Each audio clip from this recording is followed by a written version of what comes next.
Many sword fighting disciplines teach the idea that the weapon should be used not as a weapon, but rather as an extension of yourself. And what I'm about to show you is a remarkable example of that. This situation is essentially man and machine become one. This is what I imagine Pacific Rim would have been like if they recorded it on like a Motorola and they could only go like walking speed or below for some reason. I've watched this 3 or 4 times trying to figure out what on earth he could be signing, but I cannot make it out.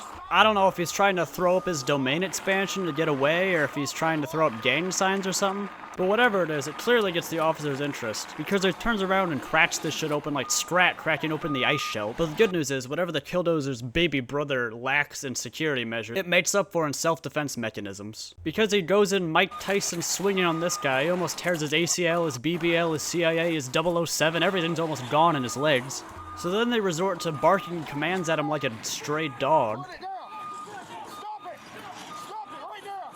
See, I wasn't exaggerating, that's exactly something you would say to a dog, isn't it? But luckily we got the only officer POV that isn't actively pointing his gun at a fellow officer, so that's hype, I guess. He then tries to make a speedy getaway, but luckily for the officers, he's able to move about as fast as a drunkard on a moped. While this guy's negotiating, we get this lovely shot of the goof troop rolling up, full guns ablazing, ready to turn that little machine into a pile of ash if they have to. You can see him try to pull more pseudo-sign language here, but I still can't make out what the fuck he's saying. I really don't know what he's trying to do. Maybe he's trying to hit us with like one of these or like some type shit. I'm not really sure, but I'm sure he knows. You know, it's probably really legit. Like, that would have solved the entire situation if he'd got that out. I would also be very curious to learn exactly what the, danger is here. Like, why they need to imminently arrest him. Like, do you need a license to operate one of these, like a forklift? Is he not OSHA certified? Is that the problem? Like, oh god, he's on the loose. He's gonna take that dirt over there and move it over there. What are we gonna fucking do? Call in SWAT team. Call in Batman. And then I guess this guy runs off to go activate the bat signal or something. But no, actually, that makes too much sense. Instead, he sprints off and gets in his patrol car.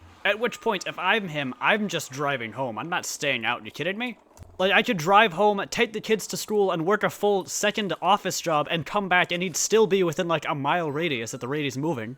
Then, of course, he has to flip the sirens on to run, like, 20 feet, just to make sure all the small children in the entire neighborhood are woken up. And after sounding the goober alarm, he proceeds to use all of his neurons to try and pit this thing, which I'm pretty sure Hardcore Henry here would have a better chance of trying to pit like a nightstand in his living room. And for those of you being studious and counting at home, this excavator has now made 2 right turns, which means he's now heading the exact same direction he came from, which I don't know if he's trying to go back to his spawn point. Maybe he's trying to reset and restart the mission so he can try again. And then I'm skipping ahead here a bit because this is about as exciting as your geriatric grandmother's stale butterscotch she keeps on her fucking mantle. But he's now back where he started, RTB, return to base, all that shit. But after all this time, one guy finally gets a chance at the spare neuron, and he gets the genius idea, let's take some cars and block them in. But then he also gets the idea to bring the canines in, which I don't know what he thinks they're gonna do against an excavator. Maybe they're gonna outdig it or something? Not really sure. This shot really gets me because it doesn't look like they're chasing around a criminal. It looks like a scene at a Jurassic Park where they finally see a brontosaurus for the first time. Like a bunch of shit-eating toddlers opening their mouth and pointing at a fucking giraffe walking by. And then a few minutes later, we get this moment where he opens the door and he looks like maybe he's gonna hop out. But nope, it was the old bait and switch. He just needed to open the door to get some fresh air. Just like taking your pants off on a cold winter's eve when you're outside. Just get some air down there, you know what I'm saying? Skipping ahead again a little bit, he hit someone with the move that made LeBron James cry. The old loop-de-doop and pull, the old Frenchman's wank, all that shit. But his backup is finally about to show up. But before we get to that, we see an officer almost hit another officer. That's a common theme among these. I'm also curious how the suspect called these guys in. Maybe he had like a bat phone or something in the excavator. Maybe he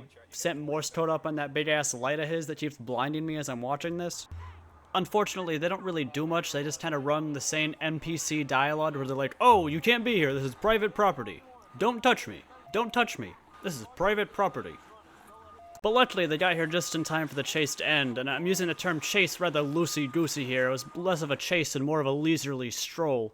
Our suspect here decides that a single cigarette is apparently worth his freedom. Let that be a lesson to you, kids. If you ever want to escape the police, don't smoke. And with that single request, they managed to unplug this grand beast from his machination, remove him from his mechanical heart, and return him only to flesh and blood. Similarly, his family returns to the old dialogue options as if you pressed A on them too many times. Get back! You're good. You're good. I'm the police. Get back! That's my property! Get stay back! Shut the Y'all need to stay back. There's a lot more streaming involved, but in order to save both of our ears, I'm going to skip ahead of that. And I'm going to take you to what I think is the closest thing I've ever seen to a post-match lobby. Last time, one drag, you better make it good. Come on, get in the car. Yeah, get in there, bro. Hey, he's being Be cool. good. I mean, listen to this shit. They're chilling around like a bunch of buddies. I'm surprised they aren't exchanging numbers so they can have beers later. This guy apologizes, and that's enough to get this officer to start recounting what happened like a war story. You see this here truck? This is where I almost got my circumcision in my late 40s. Terrible stuff. Hit the van. No, did he? Are you okay? Right, yeah, my head.